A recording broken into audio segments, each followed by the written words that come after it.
JD Miller is a seasoned executive leader specializing in sales transformations for PE-backed and pre-IPO firms. With 6 exits and decades of experience in multinational tech companies, he excels in building high-performing teams and implementing rapid growth strategies. JD, hi, welcome to Revenue Unplugged. It's an honor to have you on the show. First things first, you've achieved a huge amount as a sales leader. You've had 5 exits, you've had an award-winning book, but surely being the first ever guest on Revenue Unplugged has got to be one of the proudest moments for you. I'm actually really excited about it. I'm really thrilled with the work that you do in the CRO community and the recruiting community. So it's a privilege to be here today. Awesome. Well, the reason why I wanted you on the show, JD, is that you do a number of things, but one of the roles that you do is you support 5 Arrows in an operating partnership role, helping them and their portfolio around go-to-market. And I thought it'd be really good to have you on to talk about some of the topics that you're seeing and learning about that. I think that the community of CROs that will be listening to this podcast could be super interested in. So the topics we're going to be looking at is board management, characteristics of a top CRO, and the big topic of AI that's in there. So huge amounts to unpack. We're going to start with board management. And my first question to you, JD, is why is board management a topic that you felt was important for us to discuss today? For me, it comes from this kind of troubling statistic that the average tenure of a CRO is about 18 months. Yeah. And it's a tenure that has been getting shorter and shorter with time. And as I started to, as I began a CRO job myself, and now as I get to, sit on multiple boards and work across multiple organizations, I started thinking about what is it about that tenure? And it really occurred to me that it's not about missing the number. Most organizations and most sales leaders are going to miss their number at some point in their career. But from observation across multiple companies, what I've seen is it's about poor communication with the board about the number. I had a board leader who says, it's okay if it's raining. We expect it to be difficult, but you need to tell us ahead of time, get your umbrella out. And here's how long I need to have my umbrella out there. And so, for me, I've seen that sales leaders that are able to have those conversations and be really clear about expectations with the board have much longer tenures. Interesting. So diving into the detail around that then, how would you advise that if you've got somebody particularly new in seat, let's be really open and honest here, particularly within the private equity world, when a CRO takes a new seat within a business, it's probably not all rosy. Right. But what you tend to hear is sales leaders saying, don't worry, I've got this, I'm going to turn it around for you. But what should be the communication? What I'd like to understand is, what should the communication be? How do you communicate it? Should it be emails, phone calls, in-person meetings? So let's start to unpack how and when should a CRO be communicating with the board? So I think the CRO should be communicating as often as they can. And I'm a big fan of a once-a-week email that summarizes a few of the basics. You've got to remember that a lot of your board members sit on multiple companies' boards. The average is, 6 to 8 different boards. And so it can be hard for them to context switch, or it can be hard for them to remember the details from one to the next. Yeah. And so as a communication professional, I really like to put the same message out over and over and over again to start building up that memory. I really suggest our CROs do 2 things. The first is to develop what I call the 1-page annual plan. And you can imagine it as sort of a grid where the columns are the months of the year and the rows are all of your different sources of revenue. New logo sales, price increases, new product sale that's coming to market, and so on. And filling in each of those squares with, your best guess at how much revenue, we've signed up for a $20 million number.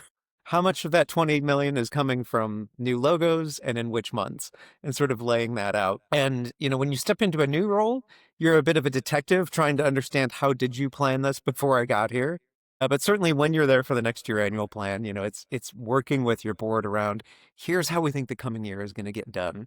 And I'm going to put that on a single sheet of paper that we can keep coming back to at least on a monthly basis and start checking off the boxes and saying, we were right about our new logo assumptions. We were wrong about that new product sale.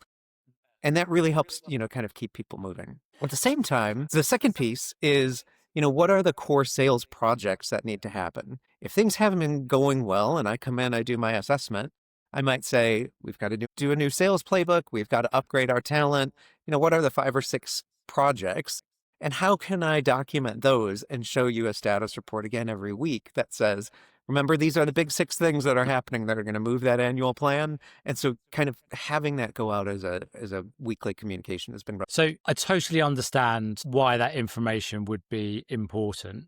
Why do you think that so many sales leaders are choosing not to communicate in that way and give a insight weekly? I think it's an unnatural motion for people who've grown up through sales. Because if you began as an individual contributor, unfortunately, we've encouraged them to just get to the number any way that they can. And so when you were an in-the-seat seller, you were used to saying, I'm going to hit my quota, and then quietly to yourself, I don't know exactly how, but I'm just promising that I'm going to do it.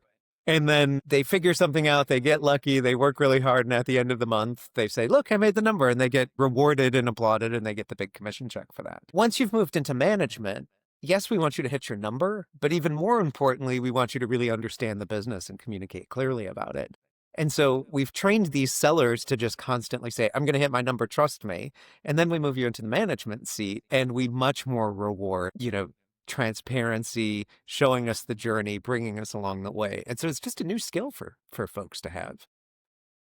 And I can understand why they may not want to tell you, because you mentioned that most CROs get let go because of their number, but it's probably more around poor communication. But if I look at it, if I'm reporting information that doesn't stack up against the number that I'm looking to achieve, it sounds like I'm giving bad news, and it sounds like I'm giving my bosses the ammunition to change the sales leader. So from the other side, from the board side looking in, why is that why would they be viewing that the wrong way? And how do you communicate?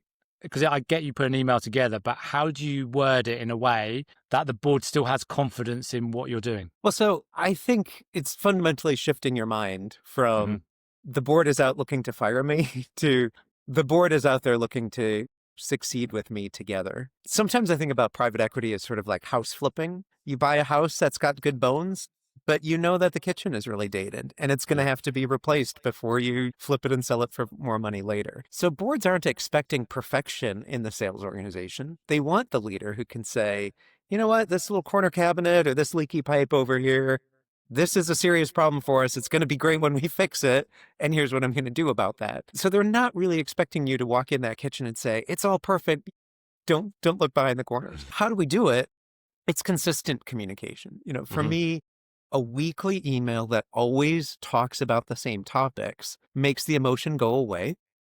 And when the news is good, you see all of that. When the news is bad, you see all of that. And it doesn't feel like we're playing hide the ball.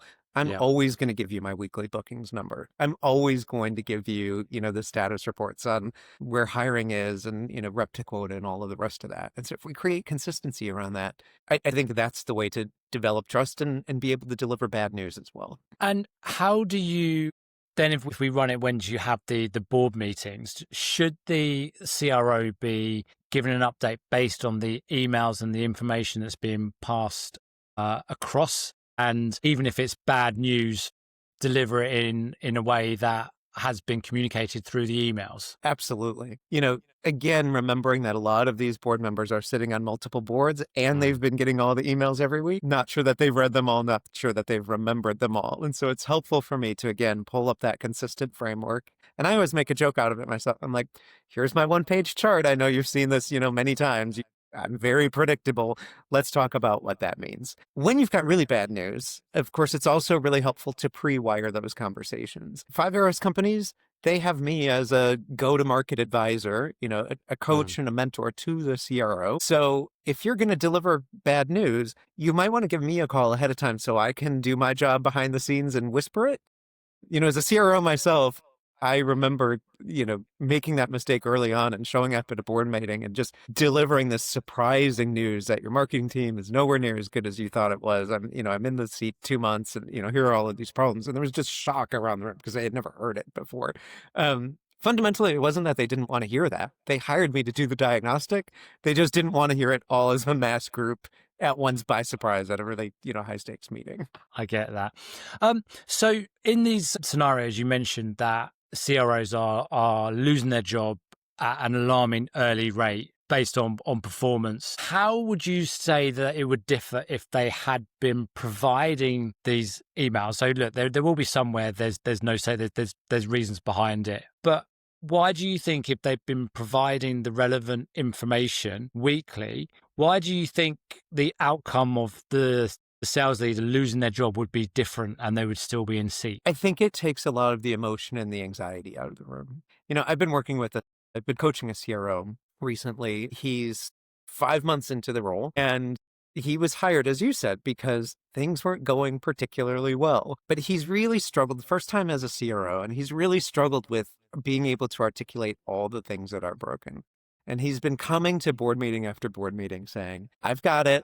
Don't worry. Revenues are going to get better. Revenues are going to get better. And the board is just looking at the numbers because he hasn't really been communicating all the stuff he's doing behind the scenes. And they've said, this month here's what revenue was, and the next month it was the same, and the next month it was the same. I don't think it's getting better. And he's, kind of like that duck, paddling really crazy under the water, but trying to be really smooth on top. And so the conversations are getting really tight and intense about, I'm looking for results, and I'm not getting them there. And I can see he's really anxious about it, and I can see the board's really anxious about it. I know, and, this month we've started to see, his sales training process has taken effect. His forecasting process has taken effect. The new managers that he's hired are starting to have impact. And all of a sudden there's going to be this step change of improvement on the numbers this month. It would be so much easier for him if the last couple of months he had said, these are the things that I'm working on. And when they happen, we're going to see this huge uptick. We're not going to see this slow, steady improvement. Make the board more relaxed about it because they don't know what's going on. It would make him more relaxed about it because,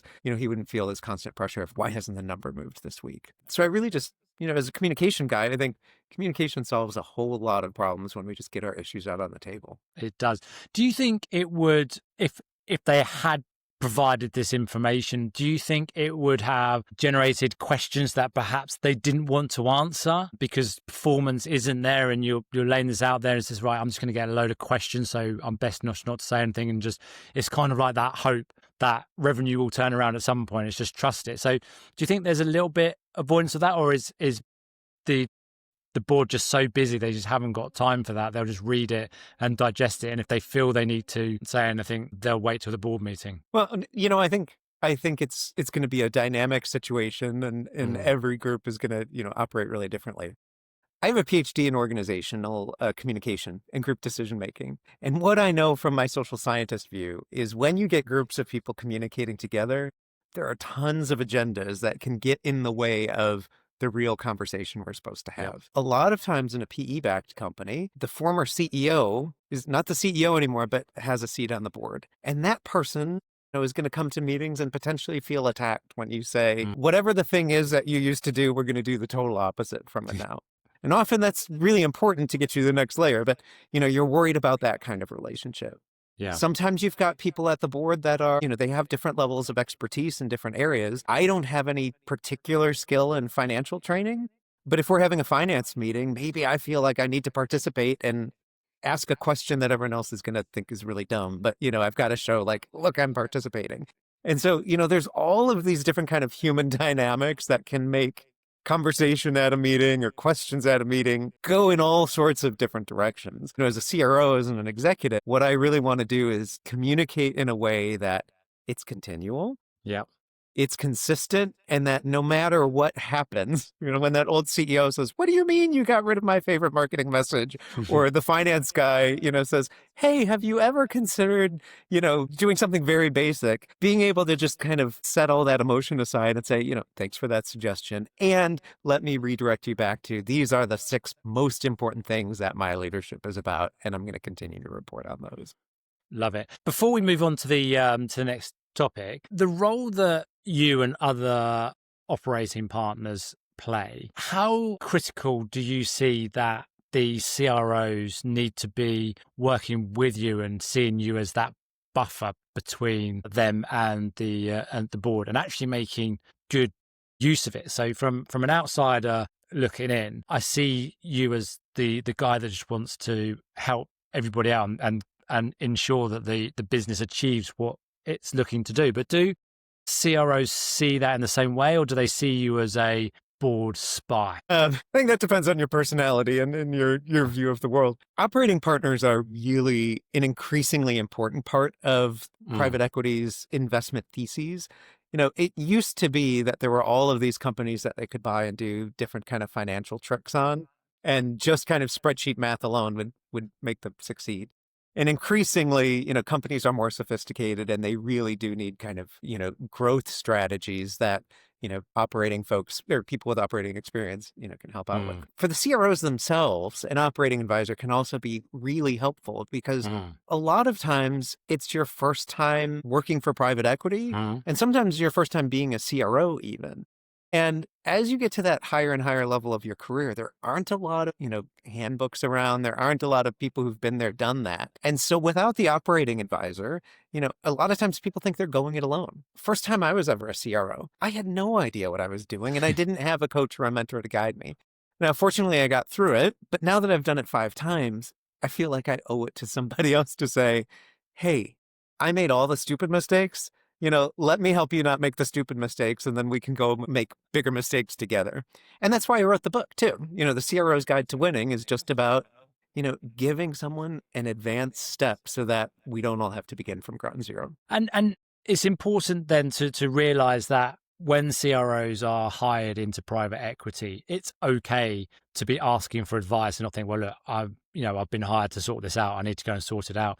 But it's actually better to sit down with the people around them and befriend, the operating partners to get as much use out of them as possible to find the quickest route to success. Yeah, absolutely. And this is my favorite part about, working in the private equity context is every single person is aligned on the exact same outcome. Yeah. Private equity firm wants to add value to this business and sell it. The executive team, you've got equity in the business, want to create value for it and sell it. Yeah. And everyone wants to do it as quickly as possible. And so it's in no one's best interest to say, let's keep changing our CRO and trying something new. Because every time you do that, you're going to spend a lot of time recruiting the successor. They're going to have to onboard. Then all of the sales team is going to get anxious and they're going to leave. You're going to recruit all the new sellers and you've lost a year and a half out of that, value creation horizon. And so if we recognize that and we say, all of us want to get to big value and want to get there really quickly, then we can talk about the ugly baby in the room and say, here's something that really needs to get fixed. It's not personal about me or you or what the previous person used to do. So here's the problem. It's kind of ugly and let's fix it together. And when we do, we're all going to be happy with the result. Love that. I think communication is the biggest thing. It's what sets great salespeople apart from average salespeople. And in everyday relationships, it's communication that is the key drive to success. So I think it's a great bit to talk about. Before we move on to characteristics of a CRO, are there 2 or 3 key points that you can share? Because I know every business is different depending on the challenges, size. But if there was a couple of key points that you think that a CRO should be sharing with the board every week in that weekly update, what would it be? I think it's aligning on what you think the problems are and continually orienting to the 5 or 6 or 7 big projects that you're trying to move. Yeah. We can have a lot of debate about that. I might think that we need to completely redesign the message, and you might think that we need to completely upgrade the talent of our sellers. Let's hash that out early on, and maybe it's both. But if it's only going to be one, let's make sure we both agree on which one that is so that I'm not doing one thing and you're upset that I'm not doing the other. So I think if we can communicate what those processes are that are part of the strategic transformation, that's step number 1. And then step number 2 is, as we're working down that path, what are the milestones? What are the ways that we'll know it's succeeding? You're not going to have revenue overnight. It might be a 6-month process. It might be a 2-year process. What should I expect to see in month 1, month 6, month 12, and so on, that will have all of us aligned that, this upgrade or this, new messaging is working well and it's working on the path that we expected. And if we can get those 2 things, I think we're going to be in a really productive conversation space.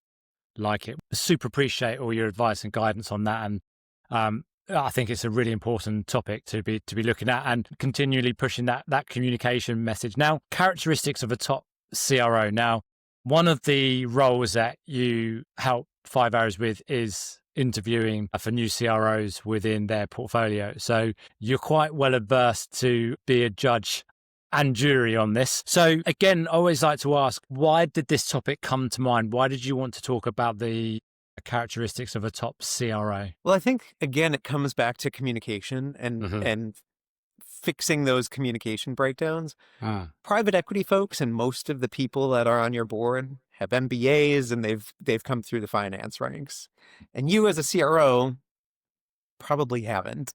You're a very good interpersonal communicator. You can run a lot of deals and all of that. And so I think a lot of times CROs are naturally drawn to discussions about, the deal that I went on, how I negotiated this, those sorts of social sciencey things, which is my wheelhouse as well. Boards want to talk to you about numbers and finance. So I think one of the critical things that we need to find in CROs is people who have a data literacy and are able to, manipulate data, talk about data, and constantly boil it down into those terms.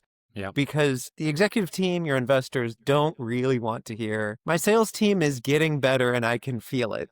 They want to see evidence, 3 dots that make a trend and all of those sorts of things. It's interesting because data is becoming a hugely important information set for decisions that are made. So then from a characteristic standpoint of a CRO, particularly if we say that a business that is over the 100 million ARR, are you a characteristic then of statistics and numbers over a seller? And are you better off having a VP of sales that is a kind of more of a salesperson and a CRO that is more of I don't want to say CFO, but somebody who understands the numbers and the processes and are less drawn on emotion that many salespeople are? I think that's the trick of being a CRO, is being able to have enough of your brain in the number strategy side and enough of your brain in the sales side that you've got credibility with your sales team. The largest sales team I ever ran was just under 200 sellers. And by definition, I couldn't be in all of their deals. I mean, we did thousands of deals a year. And so I had to, as the leader, put in systems, put in processes, and put in reporting mechanisms that let me know we were doing the right things and things were moving forward. At the same time, I couldn't just sit in an ivory tower and look at a lot of spreadsheets and have sellers say, who is he? Why is he telling me this, that, or the other thing? Now, with AI, that's helping us a lot. So, one of my favorite kind of examples of this coming to life is almost every virtual sales meeting is recorded right now. It's automatically transcribed. And AI can really quickly tell you, here's a score of how well you did different things. I lead my sales team using a MEDDIC methodology. There's 10 basic questions that we need to have answered of every deal. Well, now the recordings can tell me across 200 sellers last week, did we ask those 10 questions? Did we not? Which are the ones that we're struggling the most with? That's a very data process for me, is, that kind of piece. And then I have to put on my sales hat and go back to the sales team and say, collectively, we're not doing a really good job of getting to the economic buyer. The data tells me that. You're probably feeling that, and it looks like this, that, and the other thing in your deals. And so now here's some training, and here's some tips, and here's some processes for how you can make that work.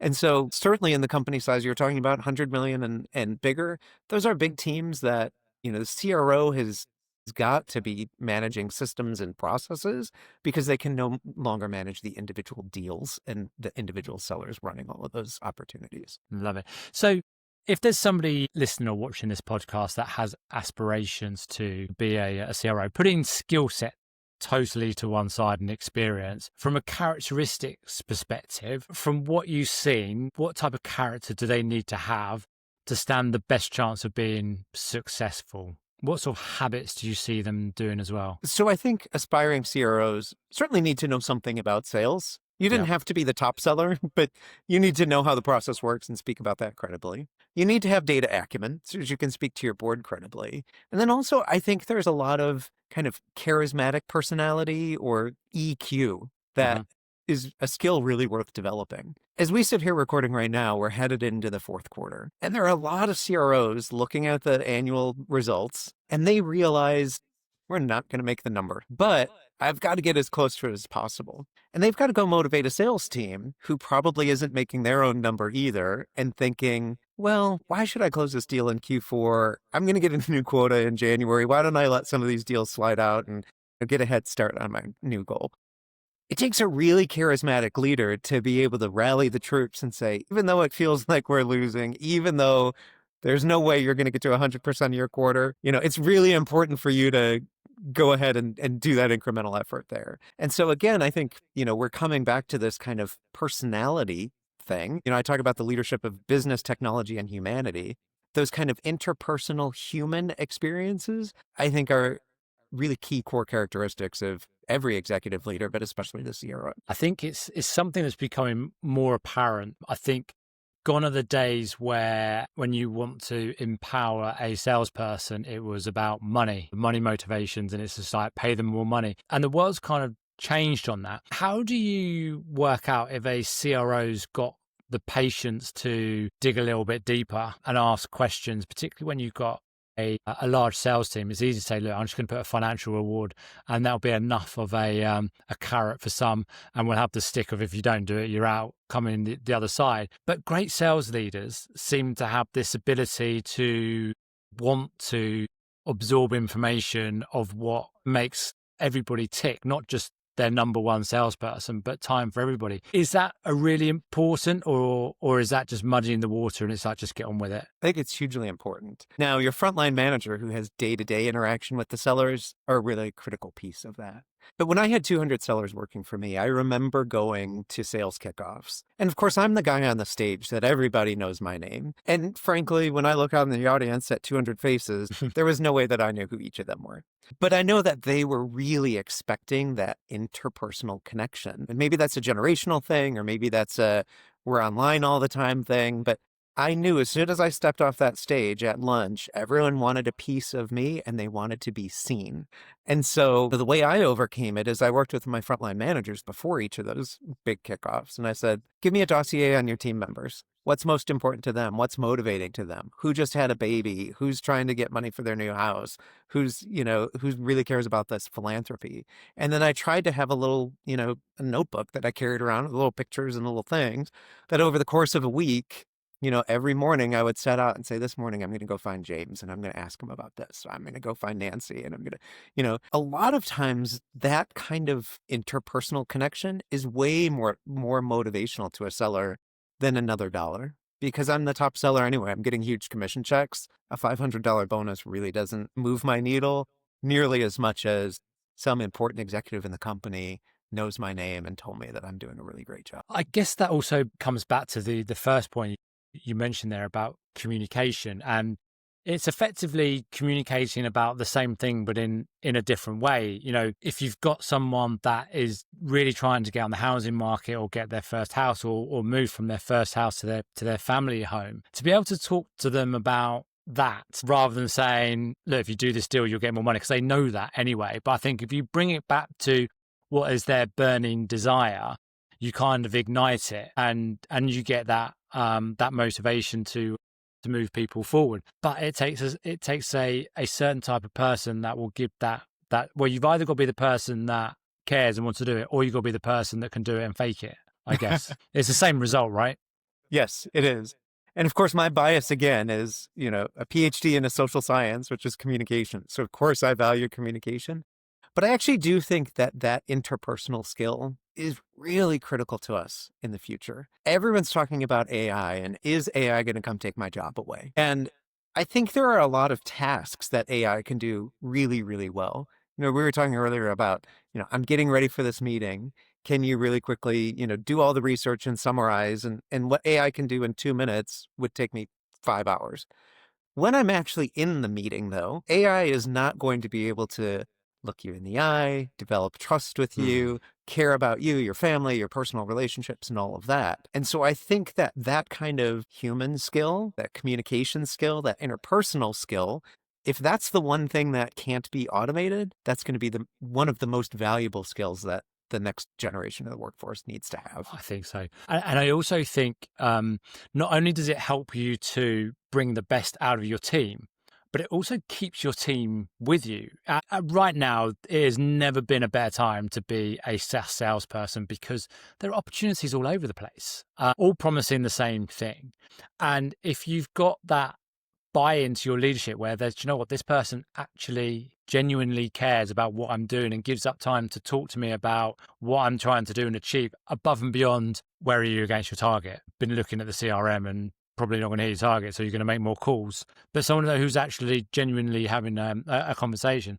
And actually, like a really good sales leader that I spoke to, he says he has his weekly sales conversations. He doesn't talk about the pipeline, the CRM, because he goes, I can see all that. So it's basically me spending an hour having a conversation, something I already know. So it's like, what was your biggest challenge last week? And how can I help you not have that challenge this week? And that would be the same thing that he would say every week. And that's that part where saying, look, I'm here to help you do what you need to do. But it's the same way he's looked at it. He's seen where it's at and he goes, right, you know, we need to sort something here, but I'm not going to sit there and go, you haven't made enough phone calls or you haven't asked the 10 questions in the meetings.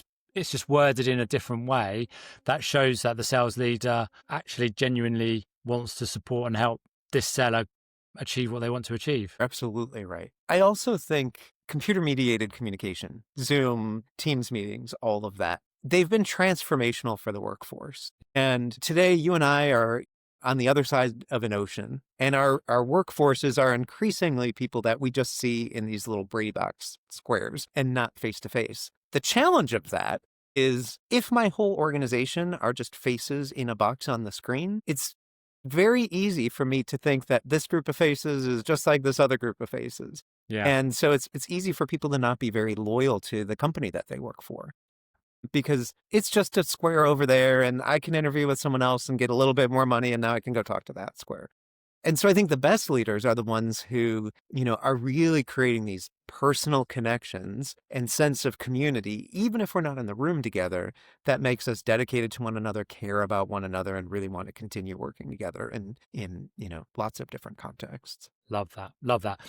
Before we move on to the final topic, because I know you're super passionate about that and there's lots of exciting things going in your world around AI, I dropped you a note with a bit of a panic that I hadn't told you about the one question you've always wanted to ask a recruiter. But hopefully you've had a chance to think about it. But this is your opportunity to put me on the spot. And if there's one thing you've always wanted to ask a recruiter, now is your opportunity to do that. Okay, I'm really excited about this. So I think one of the big differences between you and I is I sell software and I have an unlimited supply. You know, Yep. I can have 100 customers buy the same thing. As a recruiter, you're placing one candidate for one job. And I know a lot of times, you know, the first choice turns it down or the offer's not right or it doesn't work out. So I'm curious, how often is the second choice or the third choice the person who lands in the job? And what do you do to keep them warm or keep them excited about the opportunities so that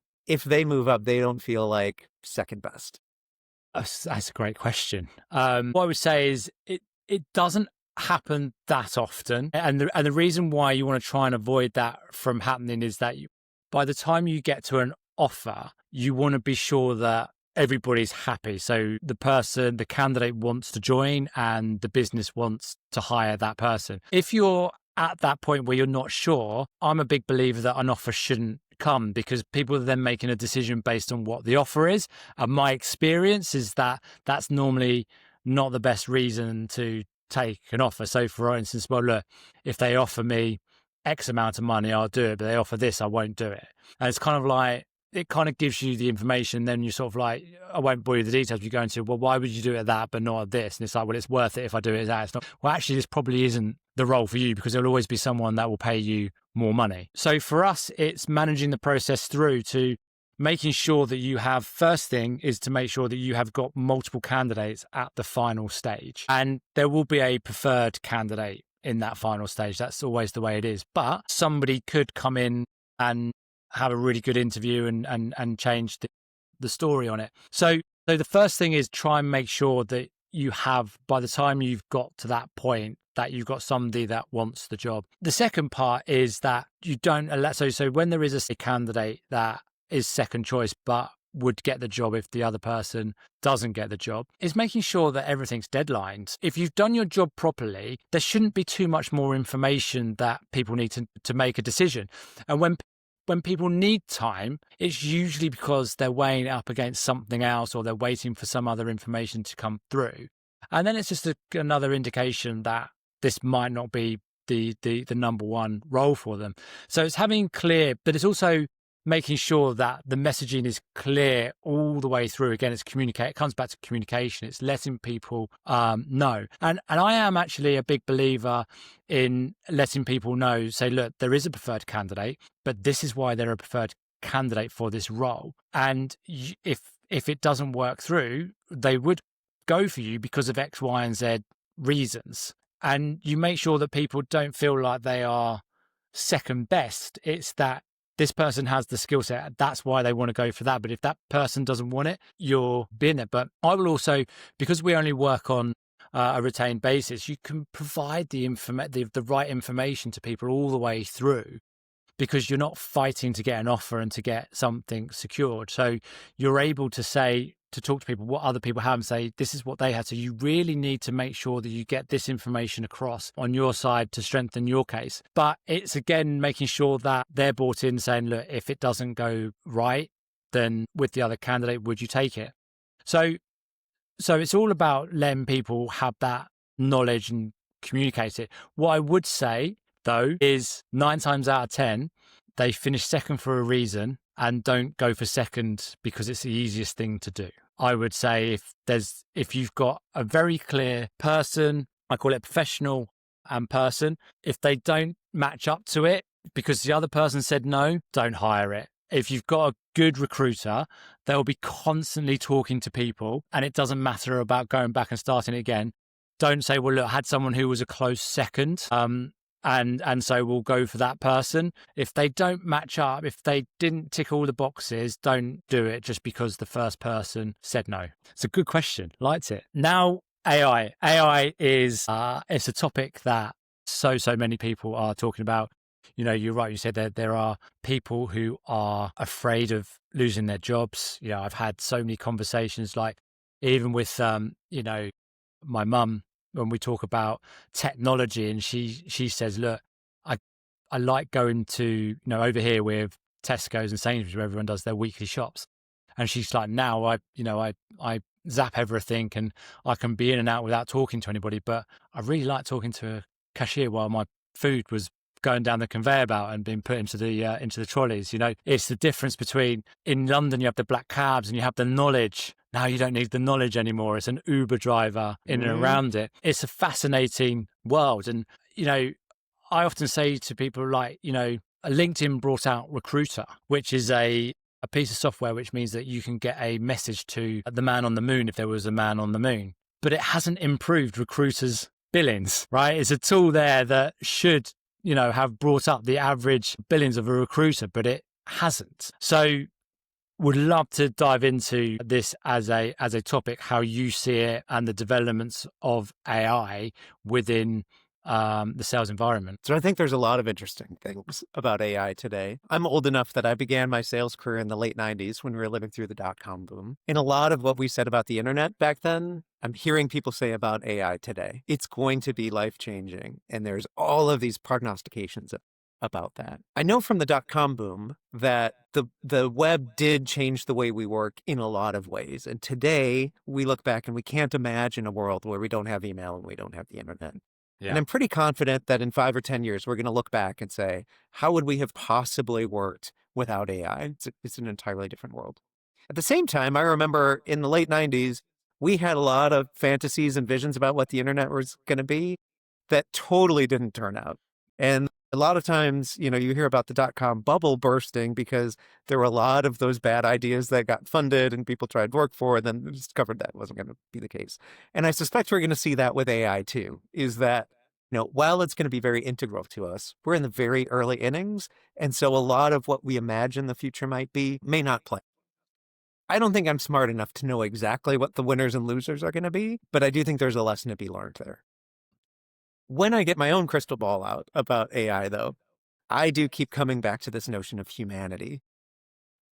AI is a pattern generating tool. It's great at looking at lots of reams of data. It's great at identifying patterns. Sometimes it feels like it's a human because it's able to, look at patterns of communication. And when you say, I'm feeling sick, it can say, I hope you feel better tomorrow.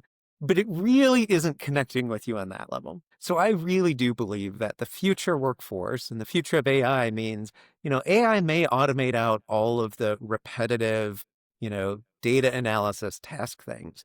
But when it comes down to real empathy, real communication, real trust building, real communication things, I think those are going to be skills that AI is not going to replace. And for sellers and recruiters and people who are in the business of making friends, I think we have nothing to fear with AI. It's a fascinating subject. I'd say some of the technology that is there and available is incredible. Where have you seen, or if you were to advise sales leaders where to look for AI right now? You're talking about automate. I think automation is incredible. If you can get more hours to do the things that the human element is important to, where would you start the automation with this? If you were advising sales leaders now, what part would you be saying, right, really look at AI for? So I'm actually writing a book about this. The publisher from the CRO's guide said, hey, AI is coming. You should write an AI handbook as well. So I'm in the middle of the research of that right now. And I think that AI has roles to play across the whole go-to-market organization. I'm really talking about a kind of a 3-step process or a crawl, walk, run kind of process where in the beginning, we should be looking at AI as just things to get familiar with. Yeah. I'm a seller. I'm sending you an email. Have AI kind of look at my email and clean up the language. Or I'm getting ready for a call. Go create a little dossier for me that preps me for the call and tells me. When we get really good at that and we start to trust the tools, then I think we can move to the next phase that says, okay, you've done the research. You've informed me of who I'm meeting. Now go ahead and craft the message of, what are the 4 things that I should be saying? Kind of getting used to that. Eventually, we can get in a world where we really trust the system and the system really understands us.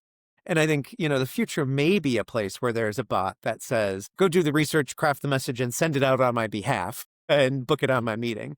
But you can't jump in on that until you've done all the foundational work, and you may never get to that. But I think with any process, whether it's researching, it's writing, we're doing annual planning right now. Look at all the data of my sellers and, help me predict, what the future is going to look like in quota attainment and all the rest of that. Early innings, just get comfortable, try it on kind of easy stuff that if it doesn't work out, you can drop it. And then the more you work with it, the more integrated you can let it become in your total. And what would be your advice to particularly, I think we're seeing it quite a lot in earlier stage businesses where they are seeing AI as a way of replacing people because it's cheaper.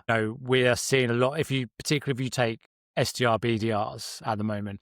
I know there is a challenge with workforces around hiring these people as we're still trying to come to terms after COVID of having the work from home, from being in the office. Largely these SDR, BDRs are first jobbers who, we're not here to debate it, would probably do better in an office environment where they can learn through seeing people in action. But we are seeing people pushing towards maybe replacing SDRs with AI. What would be your thought process in that? Can you see that as a real thing? And also rolling that into, there's a big push with PLG and people, designing teams that are product-led growth. And if you get the success through that, does the human element need to come in later on, or will they say, actually, let's try and remove it because we remove a huge amount of costs? Kind of 2 questions rolled into one there. I think I have 2 answers to that.